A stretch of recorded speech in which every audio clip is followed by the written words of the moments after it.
Bonsoir à tous, je suis ravie de vous retrouver pour ce nouvel accès direct.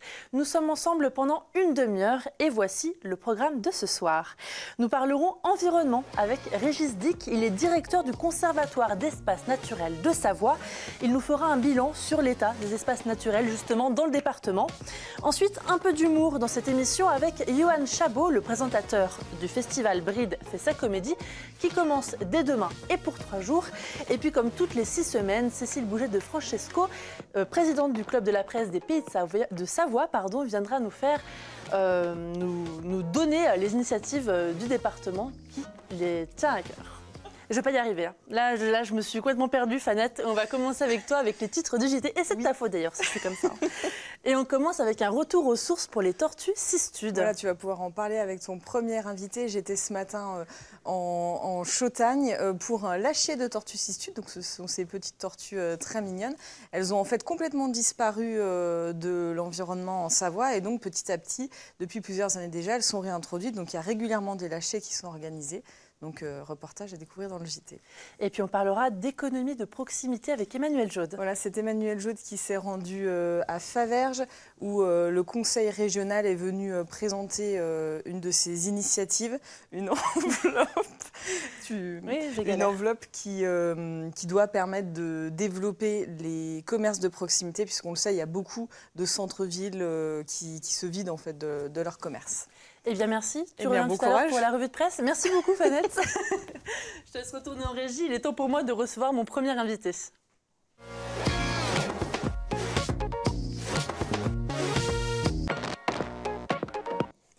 Et je suis avec Régis Dick. Bonsoir. Bonsoir. Merci d'être avec moi sur ce plateau. Je le répète, vous êtes directeur du Conservatoire d'espaces naturels en Savoie. Alors, on commence cette interview avec un événement qui s'est déroulé ce matin. D'ailleurs, Fanette était présente, ce sera dans le JT de tout à l'heure. Le lâcher d'une centaine de tortues cistudes en Chautagne. Alors, ce sont les petites tortues que l'on va voir sur les images dans quelques minutes. C'est la seconde étape du programme de réintroduction dans le lac du Bourget. Quelles sont les prochaines étapes ? Alors, les prochaines étapes, c'est de suivre ces petites bêtes, savoir un peu ce qu'elles deviennent, c'est-à-dire si elles se plaisent dans le milieu, si elles voyagent un petit peu. Et c'est pour ça qu'on en a équipé quelques-unes ce matin, d'émetteurs, qui nous permettent de suivre leurs traces. On a un stagiaire, Jules, pour quelques mois, qui va les suivre, connaître leur périple, leur parcours, et nous renseigner en fait sur leur évolution dans le lac. C'est un programme qui fonctionne ? C'est un programme qui fonctionne très bien puisqu'il a débuté en 2001. Il y a eu à peu près 200 individus qui ont été 200 cistudes relâchés soit au sud du lac du Bourget, soit au nord du côté du Rhône. Et on arrive avec des résultats fantastiques puisque les derniers suivis nous ont montré que le noyau de population était bien stable, il était bien installé, qu'on commence à avoir de la reproduction dans le lac. Bref, c'est un programme qui fonctionne. Mais pour qu'il soit pérenne, il faut continuer à faire quelques lâchers périodiques encore pendant quelques années. Pourquoi est-ce que la situation était celle qui était avant que vous mettiez en place ce programme de réintroduction ? Alors, en fait, la cistude avait disparu des bords du lac du Bourget, et notamment parce qu'elle ne trouvait plus de milieu favorable pour effectuer ce qu'on appelle son cycle de vie.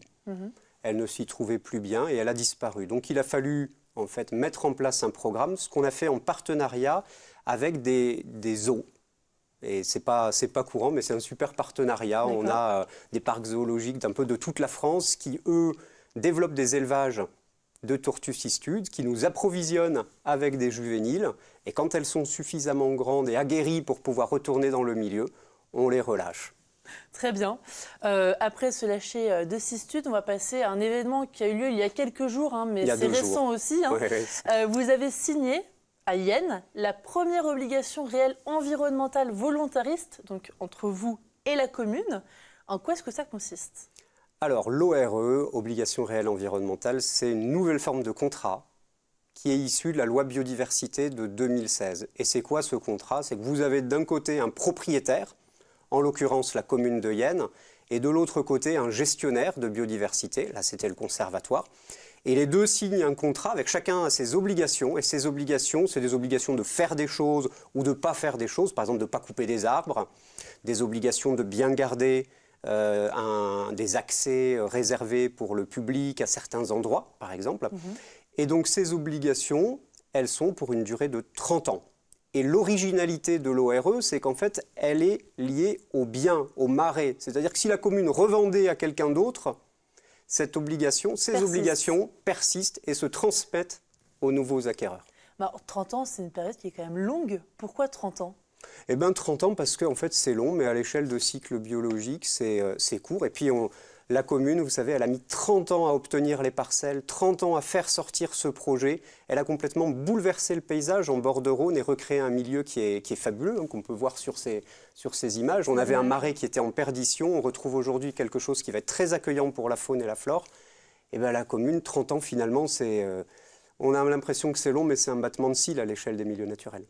Ce contrat, donc, qui te fixe un cadre juridique Oui. entre la commune et les usagers aussi, par exemple. Est-ce qu'il peut y avoir des sanctions en cas de non-respect? Le contrat, en fait, il n'engage pas les usagers, il engage la commune et le conservatoire. C'est tout. Donc, il peut y avoir des sanctions de l'un vers l'autre si on ne respecte pas nos obligations réciproques. Lesquelles, par exemple? Alors, si la commune souhaite, et on a ce qu'on appelle un droit de préférence, si la commune souhaite vendre à quelqu'un d'autre que nous, le conservatoire, elle peut le faire, mais il y a une forme de sanction, il y a une clause où elle doit verser un montant pour pouvoir vendre à quelqu'un d'autre. Parce que tous les efforts de préservation qu'on aurait faits pourraient être ruinés au bout de quelques années. Et si la commune prend d'autres décisions qui nuiraient à la préservation du site? Alors, effectivement, là, il peut y avoir des sanctions. Alors, c'est vrai que c'est comme au début, hein, dans un mariage, on ne prévoit pas que ça va mal se passer. Là, on est un peu en phase lune de miel avec la commune. Et pourtant, 30 ans, c'est long. Il peut se passer tout et n'importe quoi. Il peut se passer beaucoup de choses. Alors, il y a une loi qui encadre, on ne peut pas faire tout et n'importe quoi. Il n'empêche que la sanction principale, ce serait qu'on retire, et il pourrait y avoir remboursement des sommes qu'on aurait investies dans la préservation de ces milieux. On va parler de la Savoie en général. Ouais. Comment se portent les espaces naturels en Savoie? Eh bien, écoutez, ils se portent plus... Bon, déjà, on a des milieux fabuleux en Savoie. Hein. On a quand même une biodiversité assez ahurissante. Hein. Depuis le fond du lac du Bourget jusqu'au sommet de la Grande Casse, c'est génial. Après, je vous dirais que c'est un peu différencié. On a énormément de difficultés en plaine, dans les vallées, Pourquoi? où il y a une grosse urbanisation. L'urbanisation, et c'est là que se concentrent tous les usages. Donc vous voyez, vous tournez la tête à gauche, à droite vous avez un lotissement qui pousse, un centre commercial. On est dans des zones ultra dynamiques avec une pression foncière immense. Et du coup, la nature, elle est forcément sous pression. Et puis vous avez aussi les sports de nature qui se développent de plus en plus, des usages touristiques qui sont bien en tant que tels, mais qui amènent une certaine forme de pression et qui nécessitent des efforts de préservation. Comment sensibiliser les usagers, les habitants à préserver cet environnement? Ma conviction profonde, c'est qu'il n'y a qu'un seul moyen, c'est de les emmener dehors, dans la nature. Je suis à peu près persuadé que votre collègue qui est venue ce matin, elle aura vécu peut-être un petit moment sympathique, elle aura vu ces tortues cistudes et à un moment donné, elle s'en rappellera. Ça va peut-être influencer ses gestes. Et ça marche pareil avec des petits-enfants ou avec des adultes ou des personnes âgées, de comprendre comment fonctionne la nature, de s'émerveiller devant une plante, un animal. Pour moi, c'est le meilleur vecteur de sensibilisation, bien plus que des grands panneaux ou des longues histoires. Est-ce que vous pensez que ça peut se perdre, cette envie de montrer aux gens ce qu'est la nature pour la préserver? Alors, il peut y avoir un peu de découragement, parce que les associations qui font ça très bien, hein, je pense à la FRAPNA, à la LPO, qui ont des animateurs nature, ils voient aussi la nature qui est globalement et petit à petit un peu grignotée. Donc il peut y avoir un peu de découragement. Mais quand vous connaissez ces personnes, c'est des personnes qui ont une motivation terrible et qui au quotidien ont le feu sacré. D'autres projets en vue, comme le lâcher de cistude ou la signature, même si avant 30 ans... Alors là, on a un projet très très concret et ambitieux. C'est un projet de restauration d'une rivière, une petite rivière qui débouche dans le lac du Bourget et qui en fait aujourd'hui est un canal tout droit, rectiligne, avec des berges abruptes qui n'accueillent pas de vie, il n'y a pas de libellules, il n'y a rien du tout. Et le but, c'est de faire un petit peu reméandrer cette rivière, qu'elle soit plus accueillante, que de temps en temps, elle puisse un peu déborder dans les champs à côté, qu'elle puisse servir aussi de zone de ce qu'on appelle du frais pour la reproduction d'espèces aquatiques et de poissons. Donc ça, c'est un projet qu'on va mener à l'automne.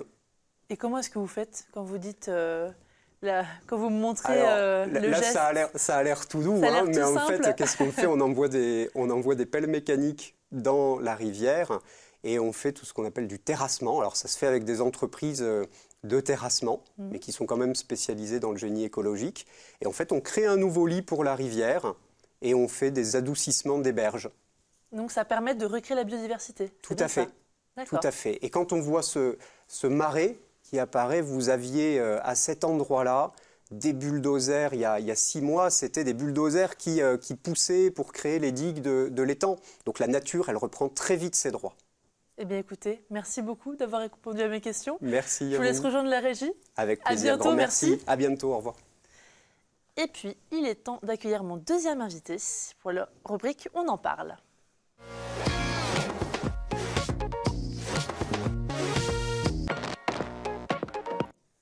Et mon deuxième invité, c'est Yoann Chabot. Bonsoir. Bonsoir. Vous êtes le présentateur de Bride fait son cinéma. Ça commence demain, jeudi 17, jusqu'au 19. C'est ça. 3 soirs d'humour à Bride-les-Bains, la ville thermale, au cinéma Le Doron, c'est bien ça? C'est exactement ça, ouais. Au cinéma Le Doron, c'est Bride fait sa comédie. J'ai dit quoi? J'ai dit fait son Le cinéma. cinéma. Mais J'ai c'est pas dit grave, c'est fait aussi sa un comédie. cinéma. Toutes mes Il excuses. n'y a aucun problème. Alors, battle, stand-up, expliquez-nous un peu le programme de ces 3 soirs. Alors, c'est 3 soirs totalement différents. Ce qui est super, c'est que pour moi, en tant que présentateur, je le sens comme ça. Ça fait 6 ans que je le présente. Ça monte un peu crescendo. Parce que le premier soir, c'est un concours de jeunes talents. Donc, c'est des artistes, des humoristes débutants. Et le public vote pour le meilleur de la soirée. Le deuxième soir, c'est un plateau avec 3 artistes totalement différents, avec une singularité particulière. Donc, ça permet aussi au public d'apprécier différents univers. Et puis, le troisième soir, c'est l'invité d'honneur. Et cette année, on a la chance d'avoir Artus et je suis très, très fière de le présenter. Alors justement, c'était ma question suivante. Est-ce que c'est difficile de faire venir un humoriste en vogue, on peut dire ça comme ça, à Bride? Non, je ne pense pas que ça soit difficile. Le public de Bride-les-Bains, il est ouvert, il est sympathique. Et puis justement, c'est intéressant de voir, il est très en vogue, mais c'est intéressant de voir aussi, il fait sa tournée, donc que le public de Bride-les-Bains puisse le rencontrer aussi et apprécier son spectacle. Vous dites le premier soir, ce sont des amateurs, entre guillemets, qui font des battles. Artus, qui est connu et reconnu dans le milieu, on peut le dire. Est-ce que c'est pas simple de faire rire un public? Comment est-ce que vous appréhendez ça chaque année? Le plus important, je pense, pour faire rire le public, c'est d'être sincère et d'exprimer son univers. Après, c'est sûr que l'humour, c'est subjectif. Et c'est ça qui est intéressant, surtout avec la première soirée pour les débutants, c'est que chacun exprime un peu son histoire. Il a envie de raconter ses blagues, son univers, sa singularité, et donc le public choisit. Donc c'est vrai que c'est très difficile de faire rire, mais je pense qu'aujourd'hui, dans notre société, on en a besoin. Et on a besoin aussi de s'identifier à un humoriste. Et c'est, je pense, ça le succès de l'humour aujourd'hui. Et c'est pour ça que c'est super qu'à Bride-les-Bains, il y ait ce festival. 12e édition, oui. À Bride-les-Bains, ville thermale. Pourquoi Bride-les-Bains? Pourquoi Bride-les-Bains? Parce que déjà, il se passe beaucoup de choses. Il y a un festival de cinéma, un festival de jazz. Il y a aussi un festival de cuisine diététique. C'est une cure de bien-être, une cure thermale. Et je pense que c'est aussi pour montrer un peu la culture et ouvrir à autre chose que le bien-être. Voilà pourquoi Bride-les-Bains. Mis à part Artus, est-ce que parmi les participants, vous avez un coup de cœur? Oui, je dirais, je suis très fière de présenter Isabelle Parcy qui fait un extrait de son spectacle. Et c'est un hommage à toutes les humoristes féminines. Donc elle reprend des sketchs de Muriel Robin, de Chantal Latsou, plus récente aussi de Constance. Donc j'adore cette femme et j'adore ce spectacle. Et je suis très fière de la présenter. Il y a plusieurs univers du coup qui sont présentés. Oui. Comment est-ce que vous organisez le festival? Alors c'est Catherine et Hervé qui vont au Festival d'Avignon souvent. du Thalie Théâtre, qui vont au Festival d'Avignon pour faire une sélection. Le Big Show, c'est en partenariat avec l'école du One Man Show à Paris. Donc ce sont des élèves d'une école qui sont en formation et ils sont sélectionnés avec une audition. Ça fait 6 ans que vous présentez le festival. Oui. Est-ce que vous voyez des humoristes, des jeunes talents qui ensuite continuent? Est-ce que vous avez eu des nouvelles d'anciens qui étaient venus participer? Oui, beaucoup. Notamment dans le concours de jeunes talents avec des artistes qui ont maintenant leur spectacle, qui tournent en France, qui sont programmés aussi dans des théâtres à Paris. Donc oui, j'en ai plein. J'ai Lisa Chevalier. On parlait tout à l'heure, avant de venir justement, de tous ces humoristes que j'ai présentés. Oui, je suis très très fière. Vous êtes fiers? Oui, très fière. Et puis j'adore présenter au Festival de Bride-les-Bains. Je crois que aujourd'hui, je me suis posé la question, je me suis dit, tiens, si je m'installais à Bride-les-Bains. C'était ça justement ma question. Est-ce que vous ne vous lassez jamais? Il y a toujours des nouveautés finalement. C'est un festival qui ne se ressemble jamais chaque année. Non, déjà les artistes sont différents chaque année. Donc c'est sûr qu'à chaque fois c'est nouveau. Moi je me renouvelle aussi dans mes présentations. Les gens me connaissent un peu plus. Donc à chaque fois je me donne un petit challenge. Comment je vais pouvoir encore une fois les conquérir? Oui, je raconte un peu, je danse, je chante, je fais l'animation. Mon objectif à moi, c'est de mettre en valeur les artistes avec ma personnalité haut en couleur. Alors, ça commence demain, je le disais, jusqu'à samedi 19. Est-ce qu'il reste encore des places? Alors, il reste des places pour demain, pour vendredi, pas beaucoup. Et par contre, samedi, c'est complet. Et où est-ce qu'on peut trouver ces places? À l'Office du tourisme. Voilà. Et en ligne ou? Oui, sur le site, et vous pouvez téléphoner à l'Office du tourisme de Bride-les-Bains et vous pouvez prendre des réservations. Eh bien écoutez, merci beaucoup d'être venu Merci sur à ce vous. plateau. Merci. Bon festival. Ben, merci. À bientôt, je vous laisse rejoindre la régie. À très bientôt. Merci beaucoup. Au revoir. Et puis je reçois Cécile Bouget de Francesco pour sa chronique initiative. J'ai eu du mal à le dire tout à l'heure, hein. Je suis vraiment désolée, Cécile. Mais il n'y a pas de problème, tout va bien, Tu m'as perdue tout à l'heure. ça arrive. Donc je la refais, hein. Tu présentes des initiatives qui te tiennent à cœur, qui se passent dans la région. Et on commence avec la monnaie locale, la gentiane. La gentiane, oui. Donc monnaie locale, monnaie du bassin annécien, qui a été lancée il y a un petit peu plus d'un mois, début avril, à Annecy donc. Qui est portée par une association qui s'appelle La Gentiane, bien entendu, une association basée sur l'agglomération annécienne, avec un comité d'action dans lequel sont Sébastien Gay, entre autres, pour porter cette idée de monnaie locale. Alors, une monnaie locale, c'est quoi? C'est une alternative à l'euro. L'idée, c'est en partie de relocaliser l'économie sur le territoire. Tout simplement parce que quand on paye en euros, l'euro transite par des banques et donc du coup, il peut partir, quitter le territoire et servir à financer d'autres choses. Là, la gentiane, eh bien, hormis les usagers, que ce soit des professionnels, donc des boutiques, ou des particuliers, elle va rester sur cette zone qui aujourd'hui concerne le bassin annécien, mais qui a vocation à aller peut-être jusqu'au Bauge et jusqu'à Rumilly. En tout cas, c'est l'idée que porte l'association. Relocaliser l'économie et puis créer du lien, parce que forcément, entre les personnes qui vont utiliser cette monnaie, eh bien, il va y avoir un petit circuit, un petit réseau qui va se créer.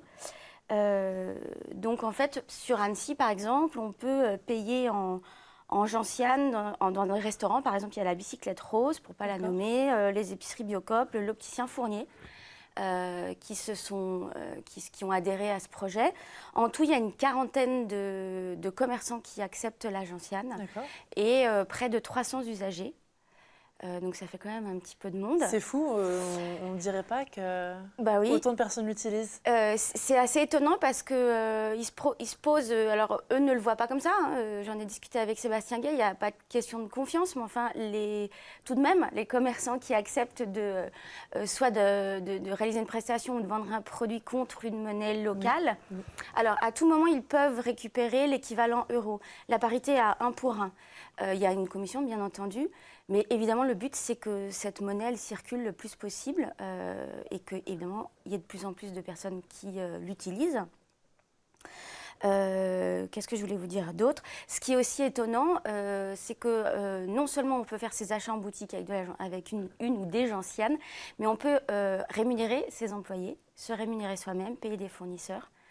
Donc c'est vraiment un concept étonnant. Et là, on voit l'équipe qui a participé à la semaine du développement durable à Annecy, puisque bien entendu, il y a aussi une idée d'économie solidaire et de tous ces aspects du développement durable en fait derrière.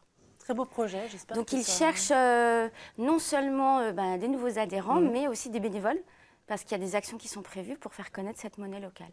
Très bien, merci. Voilà. Et puis ensuite, on parle de la Fondation Kunz. Oui, Fondation Kunz. J'ai eu l'occasion de rencontrer son fondateur, Sylvain Dizerins. Alors j'espère que j'escamote pas son nom. C'est l'arrière-petit-fils du fondateur des pressings Kunz, établi au tout début en Suisse, puis maintenant en Haute-Savoie. Et comme beaucoup de fondations, la naissance de cette fondation est liée à un problème familial. Donc voilà, Monsieur Dizerins qu'on voit là à l'écran a donc créé cette fondation. Elle a mis du temps à se monter, mais elle a été créée en 2016 et elle sert à récolter des fonds pour financer des projets portés par des associations identifiées du territoire, des associations pour mettre en lien et révéler la différence. Ce sont ses mots à lui. Donc ça concerne des personnes qu'il qualifie d'accidentées de la vie, porteurs de handicap physiques, mentaux, de naissance ou pas. Donc pour révéler cette différence, il dit qu'il faut donner du sens à cette différence, que montrer que derrière une personne en chaise roulante, il y a peut-être un poète, que derrière un enfant handicapé, il y a peut-être un acteur excellent. Bref, que derrière le handicap, il y a toujours un talent. Et donc c'est pouvoir permettre à ces personnes de transcender, d'aller au-delà de ce qui peut peut-être les écarter du monde, et puis de montrer à nous, bien portants, que peut-être qu'on peut voir ces personnes-là autrement. Et moi, ce qui m'a beaucoup plu, c'est que justement, ils récoltent des fonds pour aider d'autres projets. Et dans les projets qu'ils ont aidés depuis la création, il y en a pas mal. Ils ont financé une remorque pour un projet handi-ski, un minibus pour que des personnes puissent aller en randonnée en fauteuil roulant, des projets d'art-thérapie. Et puis, ils ont participé au financement, c'est pas très joli comme nom, mais de l'intervention du coach pour Thomas Clarion. Thomas Clarion, si on s'en souvient bien, c'est un de nos médaillés à Pyongyang cette année. Pas mal. Donc, je trouvais que c'était le fait de ne pas récupérer de l'argent pour eux, mais pour aider, je trouvais que c'était une belle idée. Et donc, ça se passe dans la culture, les arts et le sport. Donc, on peut aller voir tout ce qu'ils font sur leur site internet. Ils ont un site internet du coup? Ils ont un site internet, fondationkunz.fr. Et puis, on peut évidemment, si on veut, Faire ses dons, c'est ça? faire un don. Et toi, qu'est-ce qui t'a touché vraiment dans cette initiative? Eh bien, c'est à la fois la personnalité de M. Dizerins dans le sens où il est héritier d'un groupe industriel qui fonctionne plutôt bien. Donc, on se dit que se soucier des autres quand on est bien portant et que tout va bien, c'est... Et puis, c'est le fait aussi de se dire ma famille est liée au handicap d'un des nôtres. Et ben, on ne va pas rester sur cette personne-là. On va penser à tous ceux qui vivent ça. Donc, pour moi, c'était ça. C'était de penser à tout le monde. Voilà. Tu restes avec nous pour la revue de presse? Je veux bien. Fanette revient pour la revue de presse. Et on commence par un article dont je n'ai aucune idée. Tu n'as pas tu du ne me les tout as pas envoyés. Avec un article de la Vie Nouvelle. On va à Aix-les-Bains. Alors, effectivement, on en a touché un mot dans le JT hier. Donc ça y est, la ville d'Aix-les-Bains avait acheté ces fameux termes, ça fait des années que ça dure, à l'État. Et aujourd'hui, la ville a revendu ces fameux termes au groupement Bouygues et à la Société d'aménagement de la Savoie. Il y a 7 services actuellement qui sont dans ces bâtiments, donc ils vont devoir déménager. Ils ont 2 ans pour le faire. Et la ville s'est aussi engagée à payer le désamiantage. Donc voilà, ça va prendre encore pas mal de temps. Mais la vente s'est faite à 1,2 million d'euros, c'est le prix à laquelle la ville avait racheté à l'État. L'opposition trouve que tout ça coûte un peu cher. Mais en tout cas, voilà, le point complet dans la Vie Nouvelle de cette semaine. Et puis ensuite, grâce à Camille, nous allons au Festival du film d'animation d'Annecy. Voilà, c'est un petit tweet de Laurence Citier qui est l'attachée presse du festival. On sera d'ailleurs toutes les deux demain à la conférence de presse, donc j'y reviendrai demain dans le JT. Et donc là, ce sont quelques photos postées. On voit les chapiteaux du marché international du film d'animation qui sont en train d'être installés dans les jardins de l'Impérial, parce qu'il y a le festival que les Annéciens connaissent bien. Ce sera du 11 au 17 juin prochain. 10 000 professionnels sont attendus à Annecy, parce qu'il y a aussi ce fameux marché international, et c'est ce qui fait le binôme, le succès de l'événement. Donc voilà, on est à un petit mois. On en saura plus demain, du coup. Voilà. Et moi, j'ai bien travaillé, donc j'ai noté tes articles. Et donc, on commence avec la Ligue contre le cancer de Savoie qui récompense des chercheurs. Exactement. Le comité de Savoie de la Ligue contre le cancer a remis un chèque de 335 000 € en faveur donc, de la recherche contre le cancer. C'était lors d'une cérémonie qui avait lieu au Château des Ducs de Savoie à Chambéry. Alors cet argent revient exactement à 16 équipes de chercheurs de la région Auvergne-Rhône-Alpes. La plupart sont basés à Lyon.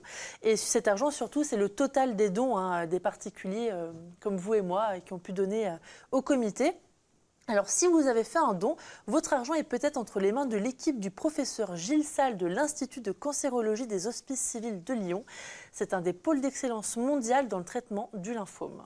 Et puis on part à Genève pour finir. Exactement, la ville reçoit le label européen Ville conviviale, Ville solidaire. Le diplôme a été remis par Atazan Périfan, qui est le créateur de la première fête des voisins. C'était à Paris en 1999. Ne rigole pas, Fanette. Selon lui, en termes de créativité, Genève a dépassé Paris. Par exemple, cette année, Genève a traduit en 8 langues différentes, dont l'arabe et l'albanais, toute la communication autour de la fête des voisins, rien que ça. Mais ce n'est pas juste pour ça que le prix a été remis à Genève, mais parce qu'elle montre bien l'implication pour le bien vivre ensemble. Et puis Fanette, on va faire le rappel des titres maintenant, et je t'interdis de rire puisque je me retiens. Oui, il y a un problème d'oreillette manifestement aujourd'hui. Exactement. Un problème de tout. Je me débrouille pour les titres. Non, là je les ai notés et c'est un retour aux sources pour les tortues cistudes. Voilà, on a parlé avec ton invité, j'étais ce matin à se lâcher de tortues en Chautagne. C'était effectivement un moment très sympa, comme l'a dit tout à l'heure le directeur du Conservatoire naturel. Donc plein de belles images semblantes, enfin en tout cas c'est des choses sympas à voir. Voilà, pour expliquer un petit peu la réintroduction de cette espèce qui a disparu de la Savoie. Et puis on parle économie de proximité. Alors avec Emmanuel Jotte qui est allé du côté de Faverges aujourd'hui, c'est la région qui a présenté un plan de développement pour les commerces de proximité, puisqu'on sait qu'il y a de nombreuses villes qui souffrent de la désertification de leur centre-ville. Eh bien, merci à toutes les deux. Ça y est, tu peux souffler. C'est bon, je peux y aller. Tout de suite, c'est le JT de Fanette, là, dans quelques secondes. Et puis nous, on se retrouve dès 18h pour un nouvel accès direct. À demain.